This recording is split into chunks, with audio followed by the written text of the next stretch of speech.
بسم الله الرحمن الرحيم. السلام عليكم ورحمة الله وبركاته. عشر كينا مانتا وكساب سنياي عشر رضا فصل ككو إيطبنات دوكسي سري أما فوم تري دوكسي سري أو كيمستري عشر كان مانتا قادر هينو ونو نقول آيا conjugate acid and conjugate base. Example ku horeeya waxaan ku hormaraynaa conjugate acid see loo raadiyaa waxaan usoo gaabiyey conjugate acid ca ayaan usoo gaabiyey conjugate cdaa u taagan acidna eedaa u taagan.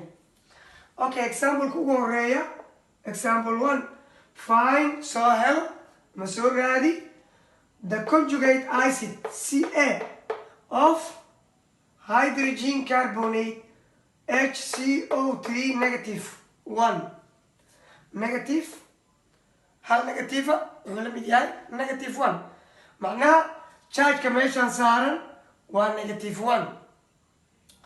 Okay, si loo sameeyo conjugate acid waxaan raacaynaa formulahan.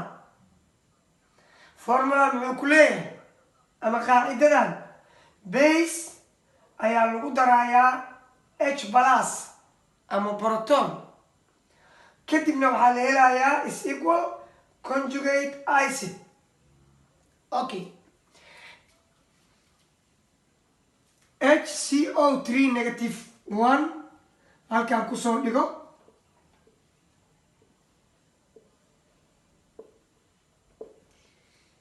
this is base kan waa basekii waxaan ku daraynaa h plus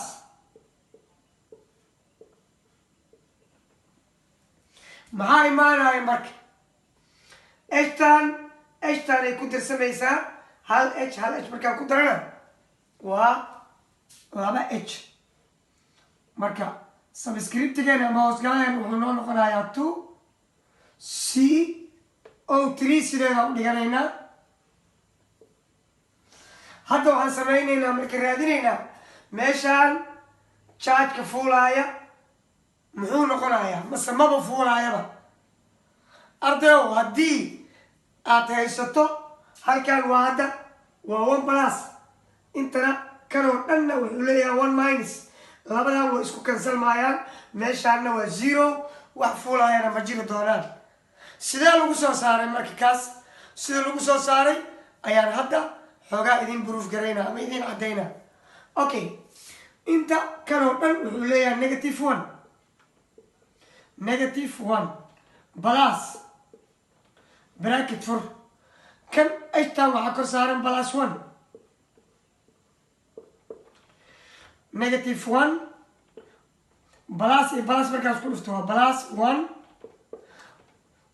minus 1 plus 1 is equal 0 marka kan korkiisa 0 waa fuulaysa 0gaasna lama qoro oo maxaa soo baxaya carbonic acid ayaa soo baxaya oo without charge ah danab la-aan ah because carbonic acid is a neutral compound waa isku dhis dhexdhexaad ah neutral compound.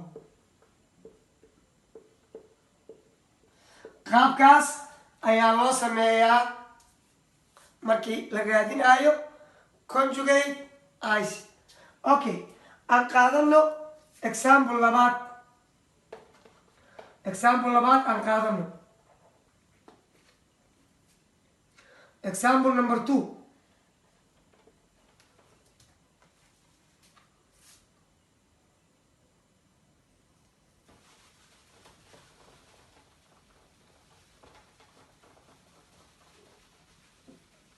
Okay,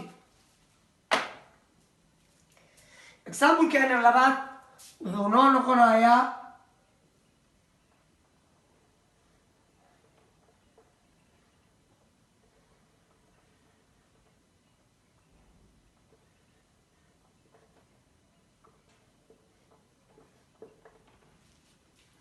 find the conjugate acid Ca of sulfate ion.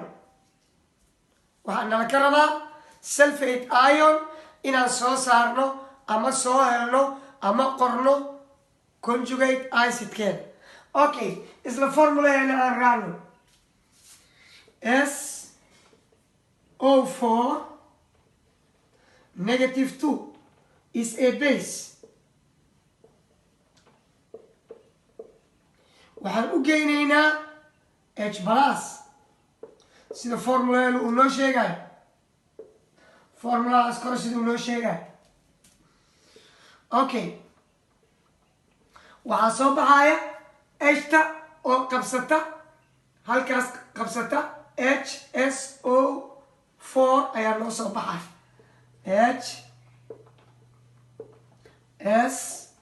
HSO4 haddaba darabku muxuu noqonayaa?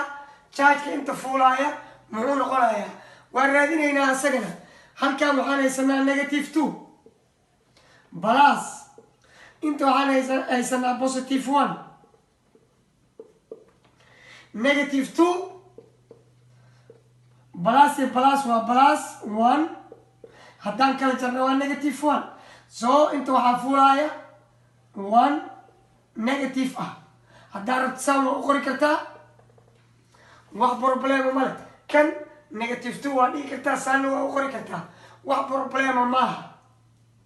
jawaabteenu waxay noo noqonaysaa HSO4 -1. example-keena saddexaad ama example number 3.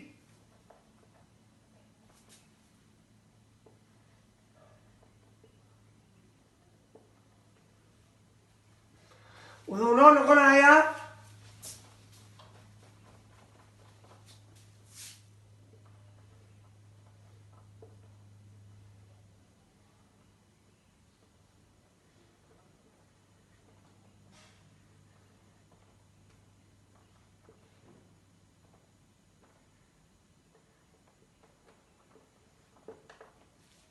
okay,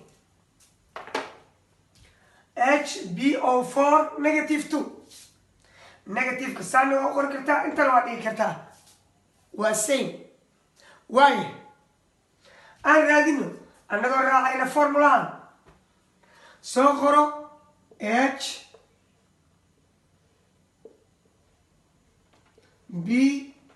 HbO4 -2 plus H plus H-taan ay qabsanaysaa, so waxay noqonaysaa H2 BO4. hadda aan raadino chargeka halkaan fuuli lahaa. inta kan oo dhan wuxuu leeyahay -2 plus kan wuxuu leeyahay +1 -2 plus times plus waa +1. labadaa markii la kala jarna waa -1. inta waxaa fuulaayo -1. so jawaabteeni waxay noo noqonaysaa qaabkaas ayay noo noqonaysaa. cashirkeenni maanta ee ku saabsanaa sida loo raadiyo conjugate acid intaasaan kusoo gebagabaynaynaa. fadlan haddii cashirkan aad ka heshay subscribe saar, like saar, commentina ka soo bixi. cashirkan noo xig wuxuu noo noqon doonaa sida loo raadiyo conjugate base. asalaamu calaykum waraxmatullaahi wabarakaatu.